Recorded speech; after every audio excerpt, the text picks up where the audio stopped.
वो इसलिए अनजान बनते हैं क्योंकि परमेश्वर ने उन्हें उनके निकम्मे मन पर छोड़ा हुआ है। जो बुद्धिमान व्यक्ति है वो क्या करते हैं, वो अपने तमाम गलतियों को परमेश्वर के सामने है ना रख देते हैं, प्रायश्चित कर लेते हैं और बड़ी बुद्धिमानी के साथ, है ना। लेकिन जब निर्बुद्धि लोग होते हैं वो अपनी गलतियों को कभी नहीं मानते। वो एक गलती करेंगे और छिपाएंगे, एक झूठ बोलेंगे 100 झूठ बोलना पड़ेगा छिपाने के लिए, एक गलत काम करेंगे 100 बार उन्हें गलत काम करना पड़ेगा, एक है ना कुछ वो कार्य करेंगे और ब्लैकमेलिंग के शिकार रहेंगे, है ना।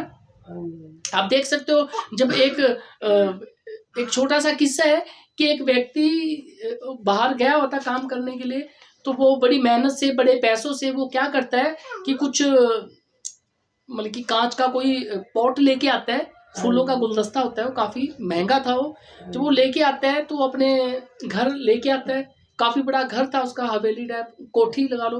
तो उसमें जब वो रखता है पोट, तो उस पोट को उसका बच्चा घर में शरारती था, वो यहाँ उछलता कूदता रहता था, कभी बॉल खेल रहा है, कभी बैट ऐसे कर रहा है कुछ। तो उसका अचानक ही क्या हुआ, उसका हाथ लग गया और वो जो पोट था वो गिर गया और कांच टूट गया। तो जो नौकर था घर का उसने देख लिया, उसने बोला है हाँ, वो कहता है मेरे पिताजी को मत बताना।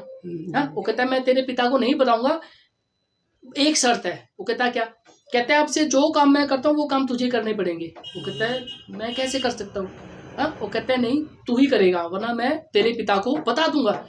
तो अब से वो क्या करने लग गया बेचारा, उसका पिता तो काम पे चला जाता था और वो उसे ब्लैकमेलिंग करने लगा। अब वो सर्दियों में पोछे लगा रहा है ना, बर्तन साफ कर रहा है, खाना बना रहा है, उसे आता भी नहीं था, वगैरह करना पड़ेगा तुझे, कपड़े भी धोने पड़ेंगे, जूते साफ करने पड़ेंगे तुझे।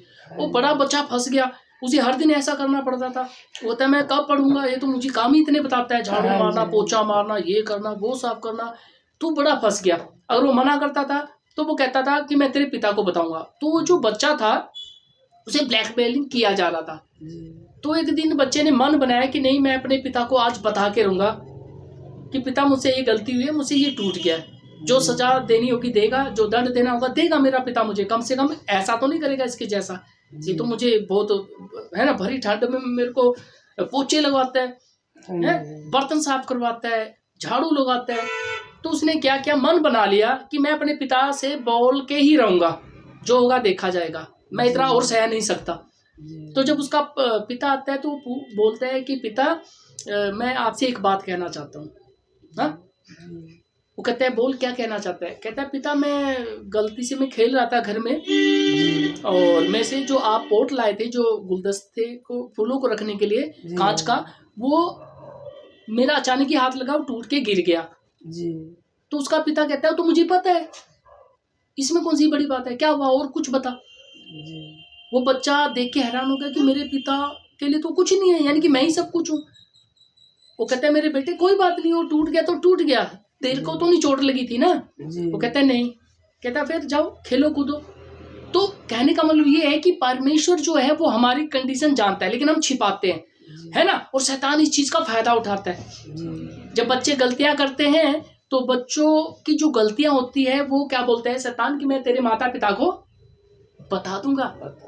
तो बच्चे क्या करते हैं, जो निर्बुद्धि बच्चे बेचारे होते हैं वो फंसे रहते हैं कि हमारे घर वालों को मत बताना, हमारी मम्मी को पापा को मत बताना। और उसके साथ वो जो शैतान है वो गलत काम करवाता है उनसे, गलत काम, उनका नर्क जैसा जीवन बना देता है। ये तो छोटी सी कहानी है और ये सच्ची बात है, ठीक है ना। लेकिन जब बच्चे मन में ठान लेते नहीं मैं अपने पिता से ये बात बोलूंगा, है ना, मैं अपने मम्मी से ये बात बोलूंगा, दरअसल उन पर दया होती है। बाइबल में लिखा है जो अपने गुनाहों को छिपा के रखता है ना उस पर दया नहीं होती, जो अपने गुनाहों को अपनी गलतियों को मानता है उस पर क्या होती है?